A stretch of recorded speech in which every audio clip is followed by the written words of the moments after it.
They called her an attachment, said the word like it tasted bad. The Black Hawk had barely settled on the Afghan dust strip when the laughter started. 11 Navy SEALs climbed out, heavy with gear, eyes sharp, bodies tuned for war. Behind them stepped a girl who looked like she'd wandered onto the wrong flight. Too young, too light, rifle almost as tall as she was. 18 years old, brown hair tied tight, face unreadable, no unit patch, no rank insignia anyone recognized. One the SEALs snorted. Who let the kid bring her science fair project to war? Another chuckled. Must be somebody's niece. The team leader, Chief Mason Reed, didn't laugh, but he didn't shut it down either. He glanced at the clipboard handed to him by command.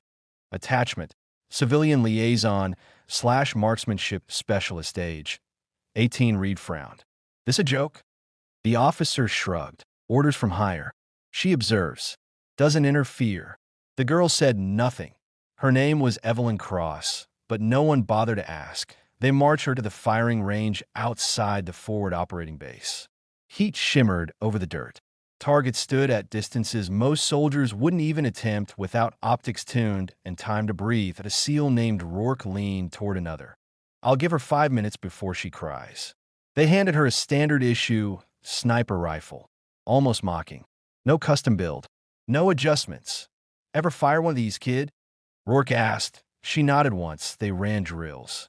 The SEALs shot tight groups, professional, lethal. When Evelyn's turn came, someone muttered, "Let's see the attachment embarrass herself." She lay prone, calm, still in showmanship.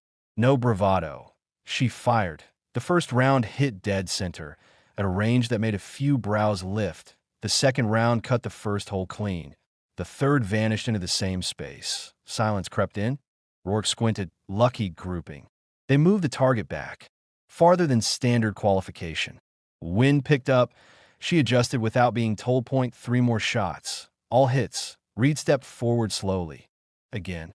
They pushed the target even farther, past what the base range was designed for. Evelyn inhaled once. Exhaled.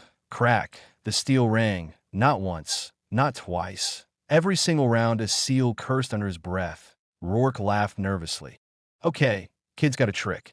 Reed crossed his arms. Where did you learn to shoot like that? She finally spoke. Her voice was quiet, flat. My father trained me. Before he was killed. No one laughed after that. That night, intelligence came in fast and ugly. A hostile cell had been tracking coalition patrols through the valley. Multiple confirmed sniper positions. Terrain advantage. Civilians nearby. High risk. Reed looked at his team. Command wants us to take the ridge. Someone asked the question no one wanted to say. What about the attachment? Reed looked toward Evelyn, sitting alone, cleaning her rifle with methodical care. She stays behind. Evelyn looked up. I can help, she said. Reed shook his head. This isn't a range. She met his eyes without flinching. My father died on that ridge. Same cell, same tactic that stopped him. How do you know? Reed asked. She slid a folded satellite photo across the table. Because I helped map it. The room went quiet. Reed stared at her for a long moment. Fine, he said. You observe. You do not fire unless ordered. She nodded. They moved before dawn. The ridge was worse than expected. Wind unpredictable. Visibility poor. Enemy shooters dug in deep. The SEALs advanced, and then the first shot cracked. One of theirs went down. Shoulder hit. Not fatal, but pinned. Then another shot. Close. Too close. They're walking us in, Rourke growled. Reed scanned the rocks, optics sweeping, but he couldn't see the shooter. Evelyn was already adjusting. 11 o'clock. Upper shale. Mirage distortion. Reed snapped toward her. What? She handed him the scope. Reed looked. There, just a shimmer. How? Crack. The enemy sniper's rifle went silent. Reed turned back just in time to see Evelyn chamber another round. Permission to fire? She asked calmly. Reed hesitated, then nodded. What happened next changed everything. She moved like she'd been born on that ridge. Every shot calculated. Every breath measured. Enemy positions collapsed one by one. SEALs who had mocked her now relied on her calls. Rourke whispered, awed, she's out shooting all of us. By the time extraction came, the ridge was silent. Reed looked at the girl who had walked in as an attachment. and walked out as something else entirely. "You saved my team," he said. She shook her head. "I finished my father's mission." The SEALs didn't laugh anymore. They saluted. The Part 2 word traveled fast through the base. Not gossip. Respect. The 18-year-old attachment was now whispered about in mess halls and briefing rooms. A teenage sniper who had outshot an entire SEAL team under live fire. Some didn't believe it. Others wanted proof. Command ordered a full evaluation. Reed stood beside Evelyn at the long concrete range as senior operators watched from behind bulletproof glass. These weren't average shooters. These were legends. Point one instructor muttered. "Let's see if the miracle holds." They ran impossible drills. Moving targets. Wind shifts. Time pressure. Evelyn never rushed. She listened to the air, watched dust, felt recoil like a heartbeat. Round after round. Perfect. A senior SEAL finally exhaled. "She's not trained. She's engineered." Reed corrected him. "She's earned." Later that night, Reed found Evelyn alone again. "You know they'll never let you stay a civilian," he said. She nodded. "I know." "Why do this?" he asked. "You're 18. You could walk away." She looked up at the stars. "Because people like my father don't get second chances," she said, "but missions do." The next morning, Command changed her designation and no longer an attachment, provisional asset. The SEALs didn't mock her anymore. They asked for her opinion, listened to her calls, and when another mission came, harder, darker, deadlier, there was no debate. "She's with us," Reed said.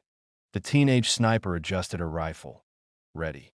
The first thing that changed was silence. Not the calm kind, the respectful kind. When Evelyn Cross walked into the operations room now, conversation stopped. Not because anyone was afraid to speak, but because every man in that room understood something fundamental had shifted. She was no longer the 18-year-old attachment. She was a variable no one could ignore. Chief Mason Reed stood at the head of the table as satellite images lit the wall. Red markers blinked across the valley like open wounds. "The cell has moved," intelligence reported. "Same signature. Same shooters. They know we're hunting them." Reed nodded slowly. "They're baiting us." Eyes turned, almost unconsciously, toward Evelyn. She stepped closer to the screen. "They're not baiting," she said. "They're triangulating." A senior SEAL frowned. "You sure?" She pointed to a ridgeline barely visible on the image. "That slope creates a false echo. They'll fire from there, make you chase shadows, and funnel you into the ravine." Silence. Reed exhaled. "That's exactly what they did to your father." She didn't correct him. She didn't need to. The mission briefing ended with a decision no one questioned. Evelyn was embedded. Not behind.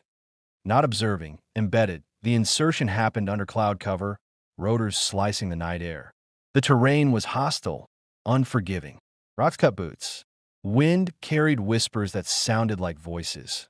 Rourke moved beside Evelyn, lowering his voice. "You ever get scared?" She adjusted her sling. "All the time." He blinked. "Could have fooled me." She glanced at him. "Fear doesn't mean stop. It means focus." They took positions before dawn. Visibility was poor. Enemy fire hadn't started yet, which worried Reed more than bullets ever did. "Too quiet," he muttered. Then it happened at a single shot. Not at them. Above them, a warning. "They're hurting," Reed said sharply. Gunfire erupted from 3 directions. SEALs dropped, returned fire, advanced in practiced harmony, but something was wrong. The shooters weren't where they should have been. Evelyn was already scanning. "No," she whispered. "They're not there." She shifted her scope slightly upward. There. A cliff face, vertical, nearly impossible. Reed stared. "No one shoots from that." "They do," she replied. "Because no one expects it." "Can you reach them?" Reed asked. She didn't answer. She fired. The recoil barely moved her point. One enemy fell. Then another. Then silence again, but this time final. Rourke let out a breath he didn't realize he'd been holding. "Jesus," she ended it before we even. A second wave hit them from the ravine. Close quarters, chaotic, but a SEAL went down, hard. Reed shouted orders, dragging his man behind cover. Evelyn slung her rifle and moved. "No," Reed snapped. "Stay back." She was already there, applying pressure, calm hand steady despite blood everywhere. He'll live, she said. But you have 3 minutes before they regroup. Reed stared at her, stunned. You're 18, he said. She met his eyes. Today. They pushed forward. The final firefight was brutal. Dust, smoke, screams cut short. When it ended, the valley belonged to them. Extraction came late. Back at base, command reviewed helmet cams, sniper logs, telemetry. One analyst shook his head slowly. She took 7 shots. 7 confirmed kills. Longest at a distance most of our veterans won't even attempt. A colonel leaned back. She didn't just outperform them, he said. She redefined engagement. Paperwork moved fast after that. Too fast. Evelyn was called into an office with flags on the wall and men whose names never appeared on rosters. You understand? One said, that what you are is rare. She nodded. We can't officially enlist you. Another added. Not yet. So I disappear, she said quietly. The men exchanged looks. Yes. She looked down at her hands. Good, she said. I work better unseen. That night, Reed found her packing. They're pulling you, he said. They're protecting the story, she replied. He hesitated. Will I see you again? She paused. If you hear a shot you can't explain, she said, I'm probably nearby. He smiled despite himself. Before she left, Rourke handed her a patched out a sealed trident. Unofficial, he said gruffly, but earned. She took it. Years later, recruits would whisper about a ghost, an 18-year-old who outshot entire teams, that a sniper who never missed, that a girl who walked into war mocked and walked out legend. But her name never appeared in books. Only in quiet nods that I in saved lives, that I in missions completed against impossible odds. And somewhere in the silence before the shot, Evelyn Cross still breathed, focused, unafraid. Backhand index pointing right. Enjoyed this intense military story? Subscribe to her Brave Stripes for more powerful stories of courage, sacrifice, and hidden heroes. Speech balloon comment below. Where are you watching from? Your support keeps these stories alive.